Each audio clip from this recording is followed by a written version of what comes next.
नमस्कार, आप सुन रहे हैं ये पुस्तक बक ब्लू पर।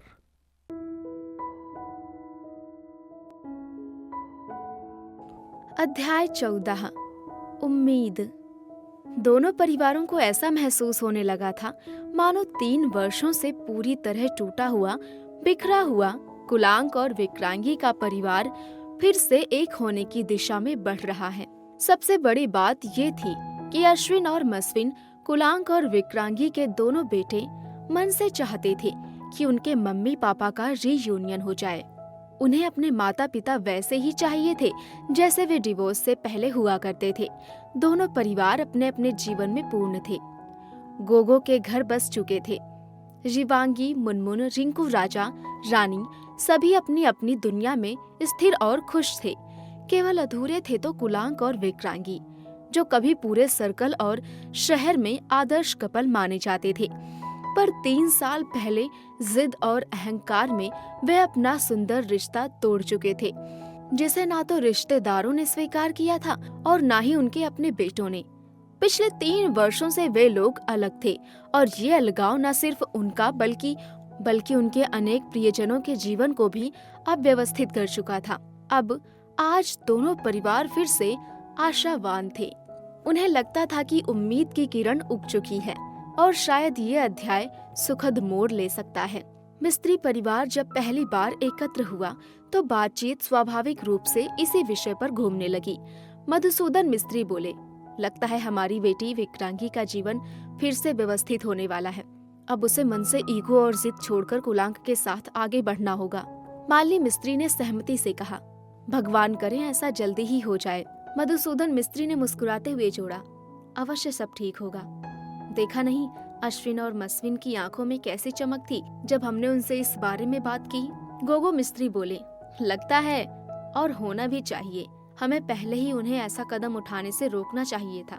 मरीना मिस्त्री, गोगो की पत्नी, ने शांत स्वर में कहा, पुरानी बातों में उलझेंगे तो आगे नहीं बढ़ पाएंगे। आज की परिस्थिति पर ध्यान देंगे तो सफलता की संभावना ज्यादा है। मालिनी ने कहा, मरीना सही कह रही है। रिंकू राजा मिस्त्री बोले, हमें मिलकर विक्रांगी जीजी का मनोबल बढ़ाना चाहिए। गोपी मिस्त्री ने कहा, रिंकू राजा की पत्नी, सिर्फ विक्रांगी जीजी का ही नहीं, कुलांक जीजा का भी मनोबल मजबूत रहना चाहिए और इसके लिए हमें दोनों परिवारों को एकजुट होकर सहयोग देना होगा। रानी मिस्त्री ने कहा, विक्रांगी दीदी का उजड़ा घर फिर से जीवित हो उठे, इस खुशी की कल्पना से ही मन प्रसन्न हो जाता है। डिवोर्सी का टाइटल किसी के लिए अच्छा नहीं होता। मधुसूदन ने कहा, मेरा मन ये सोचकर ही आनंदित है, यदि ये पूरा हो गया तो हमारी खुशियों का ठिकाना नहीं रहेगा। गोगो ने मालिनी की ओर देखते हुए कहा, मम्मी, विक्रांगी से हमारे यहाँ से पहल कौन करेगा?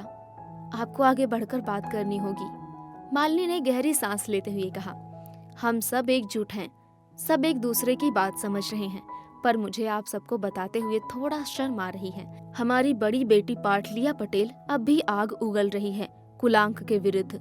वो इस रिश्ते की कट्टर विरोधी है, जबकि हमारा सन इन लॉ रावल कुमार पटेल हमारी सोच का समर्थन कर रहा है। सुबह मैंने पाटलिया से बात की थी, वो इस विषय को कैसे देखती है? क्या हमारी सोच से सहमत है? पर वो तो घोर विरोध में थी। उसे अपनी बहन विक्रांगी की मनोदशा समझनी चाहिए, पर वो ऐसा नहीं चाहती है। मधुसूदन बोले, वो तो शुरू से ही कुलांक के विरोध में रही है।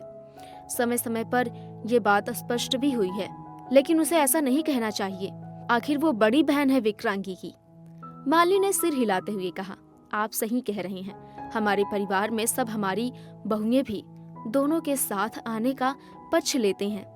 पाटलिया भी एक दिन समझ जाएगी। फिलहाल उसके विचारों से हटकर हम सब सही दिशा में सोच रहे हैं। गोगो ने कहा, मम्मी, आप विक्रांगी से बात कीजिए। लगता है उसे अब सही गलत का एहसास हो रहा है। यही उचित समय है उसे कहने और समझाने का। मधुसूदन बोले, हाँ, मालिनी और मैं पहले उससे बात करेंगे। सभी ने एक स्वर में कहा, ठीक है, बिल्कुल ठीक। सभी के चेहरे खुशी और उम्मीद से चमक रहे थे। 3 साल के अंधकार के बाद जैसे किसी ने दिलों में एक दिया जलाया हो। और उधर खन्ना हाउस में रेवंत खन्ना, रिवांगी, वियागी, मुनमुन खन्ना और मुनमुन की पत्नी दर्शना खन्ना एक साथ बैठे विक्रांगी और कुलांक के विषय में चर्चा कर रहे थे। कल शाम अश्विन और मस्विन से हुई लंबी वीडियो कॉल और दूसरी ओर विक्रांगी के मायके वालों का पूरा सहयोग देखकर सबके मन में नए उत्साह ने जन्म लिया था। उन्हें लगने लगा था कि शायद कुलांक और विक्रांगी फिर एक साथ आ सकें। रेवंत खन्ना तो इन 3 वर्षों में अपने बेटे और बहू के डिवोर्स को लेकर भीतर ही भीतर व्यथित रहे थे, पर आज जब दोनों परिवार एकजुट होकर बात कर चुके थे तो उन्हें दृढ़ विश्वास हो चला था कि ये डिवोर्स समाप्त हो सकता है और कुछ ही समय में कुलांक, विक्रांगी, अश्विन व मस्विन एक बार फिर एक स्वस्थ और सुखी परिवार बन सकते हैं। यही तो रेवंत खन्ना का हृदय निवास था। कुलांक उस समय घर पर नहीं थे। वे आज नवीनतम स्मृति में आयोजित एक कॉन्फ्रेंस में गए हुए थे और देर रात लौटने वाले थे। घर में शांत वातावरण था, पर भीतर ही भीतर सभी के मन में एक सुखद उत्तेजना थी, क्योंकि हर कोई कुलांक और विक्रांगी को फिर से एक साथ देखना चाहता था। बात की शुरुआत मुनमुन ने की। मुनमुन खन्ना बोला, पापा, कल जब आप, मम्मी और रिवांगी जीजी ने मिस्त्री परिवार के साथ मिलकर दोनों भांजों अश्विन और मस्विन से इतनी लंबी बात की, वो सुनकर मैं बहुत खुश हुआ। शिवानी खन्ना बोली, हाँ मम्मी, पापा, दीदी, ये बहुत अच्छी शुरुआत है। मैं दिल से चाहती हूँ कि विक्रांगी दीदी का अकेलापन खत्म हो और उन्हें उनके पति और बच्चों का साथ दोबारा मिले। रेवंत खन्ना ने भावुक होकर कहा, मुनमुन, शिवानी, तुम दोनों सही कह रहे हो। हमने कल मिलकर इस दिशा में पहला कदम उठा दिया है और हमारे पोते अश्विन व मस्विन भी यही चाहते हैं। उन्होंने तो बिल्कुल स्पष्ट कहा है। वियागी खन्ना ने रिवांगी की ओर देखते हुए कहा, रिवांगी तो फैमिली कोर्ट की जज है। ऐसे कई केस आते होंगे जहाँ डिवोर्स खत्म कर पति पत्नी दोबारा विवाह कर लेती हैं। ये संभव है ना? रिवांगी अरोड़ा ने दृढ़ आवाज में कहा, मैं भैया भाभी के डिवोर्स के फेवर में कभी नहीं थी, न हूँ।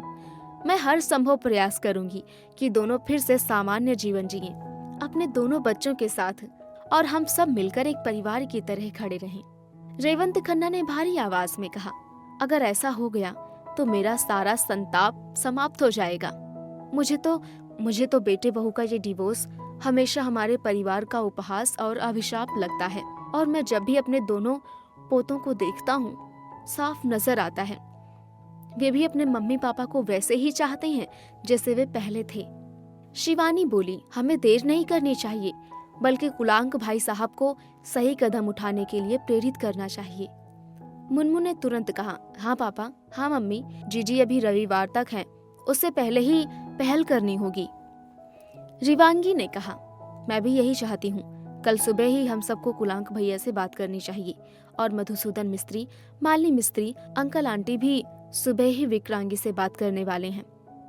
शुभम शीघ्रम फिर बोली, कुलांक तो आज लेट नाइट आएगा, वरना आज ही बात उठा लेते। रेवंत ने कहा, कोई बात नहीं, कल सुबह बात करेंगे। आखिर इतने बड़े निर्णय में मन भी तो तैयार होना चाहिए। रिवांगी की आवाज में खुशी झलक रही थी। मम्मी, ऐसा लग रहा है जैसे मन में खुशी की फुलझड़ियां फूट रही हैं। मुझे पूरा विश्वास है अब समय आ गया है, भैया और भाभी फिर से साथ आ सकते हैं। रेवंत खन्ना बोले, अभी थोड़ी देर पहले ही मधुसूदन जी से फोन पर बात हुई। वहाँ भी सभी इस आशा में हैं। उनकी बड़ी बेटी पाटलिया अभी भी विरोध में है, लेकिन मिस्त्री कह रहे थे विक्रांगी को अब खुद सोचकर फैसला करना चाहिए। समय के साथ पाटलिया भी समझ जाएगी। वियागी बोली, मधुसूदन मिस्त्री जी बिल्कुल सही कह रहे हैं, पूरा परिवार साथ है।